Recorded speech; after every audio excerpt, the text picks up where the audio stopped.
কর্মচারী, আপনারা ইতিমধ্যে হয়তো জেনেই গেছেন যে আজকে মামলাটি হয়নি। মাননীয় কপিল সিব্বল মহাশয় অন্য একটি এজলাসে ব্যস্ত থাকার কারণেই মামলাটি আগামী 26শে অগাস্ট সকাল থেকে তার পূর্ণাঙ্গ শুনানি হবে।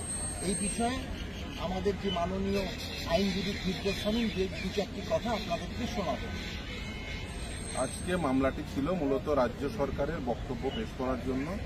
যেহেতু রাজ্য সরকারের পক্ষ থেকে যিনি সিনিয়র অ্যাডভোকেট ছিলেন কপিল সিব্বল, তিনি অন্য একটি আদালতে ব্যস্ত থাকার জন্য এই মামলায়, যদিও রাজ্য সরকারের পক্ষ থেকে অন্য আইনজীবী ছিলেন, কিন্তু যেহেতু তিনি আজকে সাবমিশন করতেন তো সেহেতু তার গ্রাউন্ডে টাইম দিয়েছেন। আগামী 26শে August top of the board থাকবে, অর্থাৎ সকাল থেকে এই ম্যাটারটি পূর্ণাঙ্গ শুনানি হয়ে আশা করি যে এই মামলায় পরিসমাপ্তি ঘটবে। তার কারণ অলরেডি আমাদের পক্ষ থেকে যে সাবমিশন, সেই সাবমিশন করা হয়েছে, অ্যাজ ওয়েল স্টেটের পক্ষ থেকেও সাবমিশন করেছে, কিন্তু আমাদের যে সাবমিশন তার রিপ্লাই দিচ্ছেন স্টেট।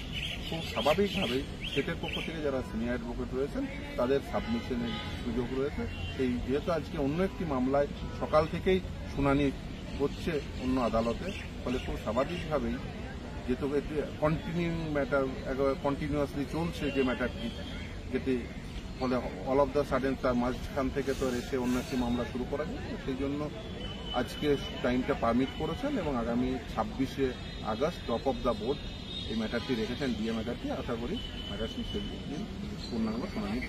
এবার আমাদের সংগঠনের মাননীয় সভাপতি শ্যামল কুমার মৈত্রী মহাশয় কয়েকটি কথা আপনাদের শোনাবেন।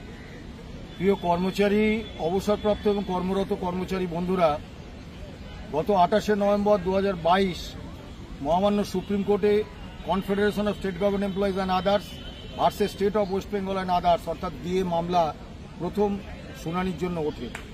তারপর থেকে দীর্ঘদিন ধরে আমরা শুধু তারিখ পেয়ে এসেছি এবং শুনানি হয়নি।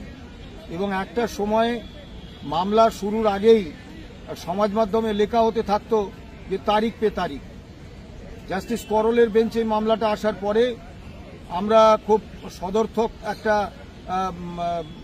ইতিবাচক একটা ইঙ্গিত দেখতে পেয়েছিলাম এবং ধারাবাহিকভাবে পরপর 4 দিন এর শুনানি হয়েছে এবং আজকেও শুনানি হওয়ার কথা ছিল। তা নিশ্চয়ই জাস্টিস করলের বেঞ্চ অত্যন্ত সদর্থক ভূমিকা নিয়েছেন এবং আইনি দিকটি শামীম ভাই বলেছে, কিন্তু বিষয় হচ্ছে আজকেও একটা অ্যাডজর্নমেন্ট নিয়ে সরকার পক্ষ এ পর্যন্ত 11টা অ্যাডজর্নমেন্ট চাইলেন। অর্থাৎ আজকে কপিল সিব্বলজি অন্য আদালতে অত্যন্ত জরুরি মামলায় ব্যস্ত থাকার কারণে আসতে পারেননি, এটা মেনে নিয়েও বলতে হচ্ছে এর আগে সরকার কিন্তু 11 বার অ্যাডজর্নমেন্ট চেয়েছেন। অর্থাৎ সরকার অ্যাডজর্নমেন্ট চেয়ে মামলাটাকে দীর্ঘায়িত করতে চাইছেন এবং সরকার লড়াইটা করছেন তার কর্মচারীদের সঙ্গে।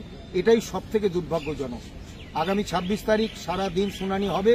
আমরা আশা রাখতেই পারি যে আগামী 26 তারিখে সরকার পক্ষে সাবমিশন শেষ হবে এবং এই মামলার শুনানি শেষ হবে।